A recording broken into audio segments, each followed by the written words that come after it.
क्योंकि मैं किसी के प्रारब्ध नहीं बनाता, ना मैं किसी प्राणी के कर्म अथवा कर्म फल के हिसाब में दखल देता हूँ। इसलिए प्राणी की प्रारब्ध बनाने में मेरा कोई हाथ नहीं होता। फिर कौन बनाता है प्राणियों का प्रारब्ध? प्राणियों के अपने कर्म, अर्थात ये कि प्राणी जैसे कर्म करेगा उसका वैसा ही फल पाएगा। अच्छे कर्म करेगा तो अच्छा फल मिलेगा और बुरे कर्म करेगा तो बुरा फल पाएगा। यही जो प्राणी के अच्छे बुरे कर्मों के अच्छे बुरे फल का हिसाब है, इसी को प्रारब्ध कहते हैं। अपने पुण्य कर्मों के फलस्वरूप सुख और अपने पाप कर्मों के फलस्वरूप दुख प्राणी इसी जन्म में या अपने अगले जन्म में भोगना ही पड़ता है।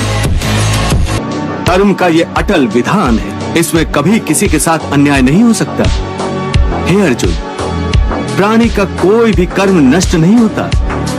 मनुष्य को अपने हर कर्म का फल अवश्य मिलता है। प्राणी के कर्मों के अनुसार उन कर्मों का फल हर मनुष्य के प्रारब्ध में लिख दिया जाता है। इसी कारण हर जन्म में मनुष्य अपने ही कर्मों के बंधनों में बंध जाता है। इसी कर्म के बंधन में बंध जाने के कारण मनुष्य आवागमन अर्थात जन्म जन्मांतर के चक्रव्यूह में फंसा रहता है और उसे मोक्ष प्राप्त नहीं हो पाता।